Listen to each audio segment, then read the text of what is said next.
علیکم۔ اب ایک سوال پیدا ہوتا ہے کہ تخلیقی صلاحیت کسے کہتے ہیں، تخلیقی قوت کسے کہتے ہیں، اور ہم اسے اپنے اندر کیسے پیدا کر سکتے ہیں۔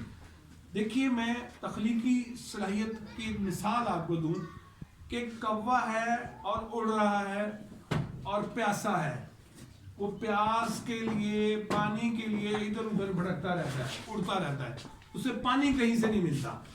اب وہ دیکھتا ہے کہ ایک گھڑا ہے، اس میں تھوڑا سا پانی ہے، وہ اس میں منہ ڈالتا ہے، اس کی چونچ پانی تک نہیں پہنچتی، وہ بڑا پریشان ہوتا ہے۔ اب اس کے اندر تخلیقی قوت پیدا ہوتی ہے، بیدار ہوتی ہے، جستجو، لگن اور شوق پیدا ہوتا ہے کہ میں نے پانی پینا ہے۔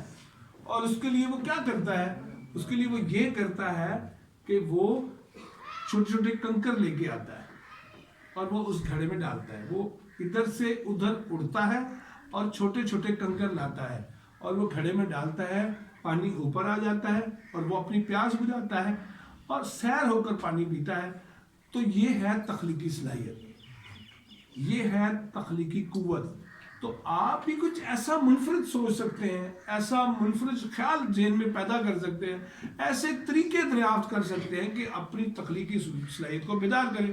جیسے میں آپ کو یہ مثال سمجھا سکتا ہوں کہ ایک شخص نے پرندوں کو اڑتے دیکھا، ایک شخص نے پتنگ کو اڑتے دیکھا، تو اس نے سوچا کہ میں بھی ایسا اڑنا چاہتا ہوں، اور اس سوچ نے اس کو یہ ذہن دیا، یہ صلاحیت پیدا کی اور یہ تخلیقی قوت پیدا کی کہ اس نے جہاز ایجاد کر لیا۔ ایک شخص نے سوچا کہ میں اپنی آواز کو دوسرے لوگوں تک پہنچاؤں، میں یہاں بول رہا ہوں دوسرے لوگ بھی سنیں، تو اس نے تاروں کا ایک چھوٹا چھوٹا نظام پیدا کر دیا۔ وہ نوجوان تھا، نوخیز کلی تھا، اور اس نے ٹیلی فون ایجاد کر لیا۔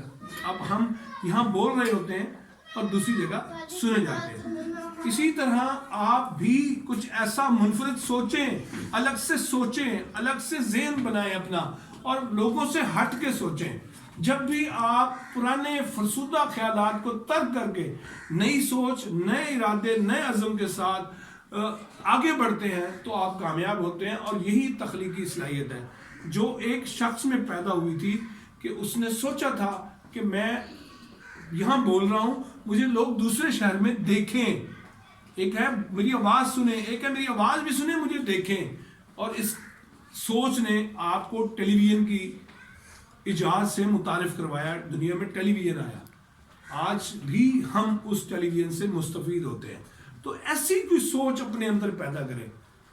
ایک شخص نے ایسا ہی سوچا کہ میں جو آنکھیں کمزور ہو جاتی ہیں، بینائی کمزور پڑ جاتی ہے، تو اس نے پھر لینس ایجاد کیا، اور آج ہم کمزور ہوتی بینائی کو پھر سے نیا کر دیتے ہیں لینس کی صورت میں، اور ہمیں پھر سے چیزیں نئی نئی نظر آتی ہیں۔ ایسا ہی کچھ سوچے۔ ایسے ہی کسی شخص نے سوچا تھا کہ انسان کے گردے میں پتھری پڑ جاتی ہے، پتے میں پتھری پڑ جاتی ہے، کچھ اندر خرابی پیدا ہو جاتی ہے، تو اس کی سرجری کی جائے اور اس خراب عضو کو نکال دیا جائے اور انسانی جسم کو پھر سے رواں دواں کیا جائے۔ اس تخلیقی سوچ نے انسان کو صحت دی، انسان کو زندگی کو دوام بخشا۔ تو آپ بھی کوئی ایسی سوچ اپنے اندر پیدا کریں جو لوگوں سے ہٹ کے ہو، منفرد ہو، اور یہ کی جا سکتی ہے۔ اس حوالے سے آپ کے والدین بھی آپ کی مدد کر سکتے ہیں۔ اگر آپ کے والدین دن بھر لڑتے جھگڑتے رہتے ہیں، آپ کو دباؤ میں رکھتے ہیں، آپ پر روب ڈالتے رہتے ہیں، آپ کو ڈانٹتے رہتے ہیں، مارتے پیٹتے رہتے ہیں، تو آپ میں تخلیقی صلاحیت پیدا نہیں ہو سکتی۔ ایسے میں والدین کی بھی ذمہ داری ہے کہ وہ بچے کا شوق دیکھیں، اس کی دلچسپی دیکھیں، اس کا لگن دیکھیں، اور پھر اس کو اس حوالے سے بہترین رہنمائی مہیا کریں تاکہ آج کا بچہ بہترین تخلیقی صلاحیت اور قوت کے ساتھ آگے بڑھے، وہ اس ملک کا بھی نام روشن کرے، اپنے معاشرے اور سماج میں عزت بھی پائے، مقام بھی پائے، اور لوگوں کے لیے وہ خیر کے کام کرے۔ آپ سمجھ رہے ہیں میری بات؟